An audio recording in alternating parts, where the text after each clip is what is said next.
अभिषेक, बहुत सारे लोग आपसे एडवाइस लेते हैं ऑनलाइन, आप बहुत पॉपुलर हैं इसे लेकर।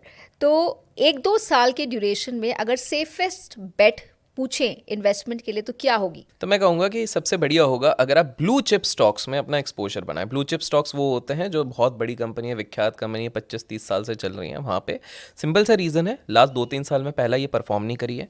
हमेशा मार्केट मीन रिवर्ट करता है, मतलब अगर एक साइड में बहुत ज़्यादा झुक गया तो वो दूसरी तरफ आता है। तो बिकॉज ये इतने ज़्यादा परफॉर्म नहीं किए लास्ट 3-4 साल में, तो इनका समय आएगा। That is number 1। दूसरी चीज़ ये है कि FIIs जो फॉरेन इन्वेस्टर्स हैं, उन्होंने लास्ट 1-1.5 साल में बहुत बिकवाली करी है। जब ये वापस लौटेंगे, क्योंकि हिस्ट्री प्रमाण देती है हमेशा ये आते तो हैं, और ये काफ़ी ज़्यादा समय से बेच रहे हैं, तो कभी ना कभी आएंगे। जब आएंगे तो ये हमेशा सेफ्टी नेट ढूंढते हैं। तो ये लोग कोई छोटे मोटे माइक्रो कैप ये सब में कम पैसा डालते हैं, इनके पास बड़ा पैसा होता है क्योंकि उनको लिक्विडिटी भी चाहिए। तो ये पैसा कहाँ जाएगा? ये जाएगा ब्लू चिप्स में। और तीसरी चीज़ जो इसको सबसे ज़्यादा इंपॉर्टेंट बनाती है वो इसलिए है बिकॉज ब्लू चिप स्टॉक्स इतने ज़्यादा वॉलेटाइल नहीं होते हैं। तो बाजार अगर गिरता है तो लोगों ने देखा हमारा पोर्टफोलियो 50-60% नीचे चले गया है, लेकिन अगर आप ब्लू चिप्स होल्ड करते हैं, एक डाइवर्सिफाइड ब्लू चिप, तो आप बहुत ज़्यादा भी मार्केट गिरा है तो 8-10-15% गिरता है। तो इसलिए ब्लू चिप्स आने वाले 2 साल में बहुत बढ़िया परफॉर्म करेंगे। रियल एस्टेट और गोल्ड सिल्वर के बीच में आप क्या चूज करेंगे? देखिए, रियल एस्टेट और गोल्ड सिल्वर में मैं कहूँगा कि gold is a better option.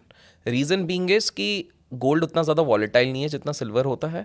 दूसरी चीज़ है कि गोल्ड को आप देखिए, रियल एस्टेट जब भी आप लेने जाओगे तो एक साथ में बहुत बड़ा पैसा चाहिए। ऑल्दो रीट्स का एक ऑप्शन रहता है जिसमें फ्रैक्शनल शेयर्स आप ले सकते हो, लेकिन इतना ज़्यादा मेन स्ट्रीम नहीं हुआ है। गोल्ड में क्या है, आप गोल्ड कम पैसे में भी ले सकते हो। कैसे? क्योंकि गोल्ड 20 के माध्यम से, गोल्ड ETFs कहते हैं। तो अगर आपके पास 500-1000 रुपये भी हैं तो भी आप उतना एक्सपोजर उतने फ्रैक्शंस में ले सकते हैं। तो वो वाली चीज़ हो गई।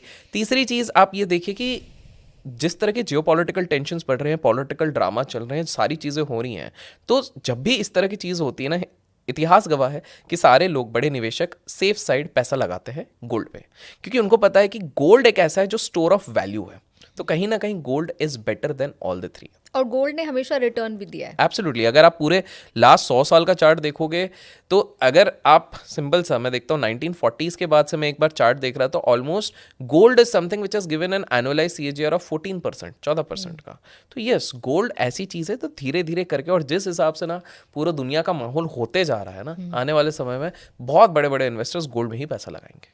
यानी अभी भी it is not too late to invest in gold. Absolutely. In fact it would be a good time also. I will tell you why. काफी सारे लोग बोलेंगे हम सिल्वर कर लेते ना, सिल्वर क्यों नहीं करें? क्योंकि हाँ, मैं ये भी पूछना चाह रही थी कि व्हाई नॉट सिल्वर? देखिए, मेरा ये मानना है कि 2026 और 27 में सिल्वर उतना अच्छा परफॉर्म नहीं करेगा, गोल्ड करेगा। स्मार्ट निवेश, सोना क्यों रियल एस्टेट और चांदी से बेहतर है?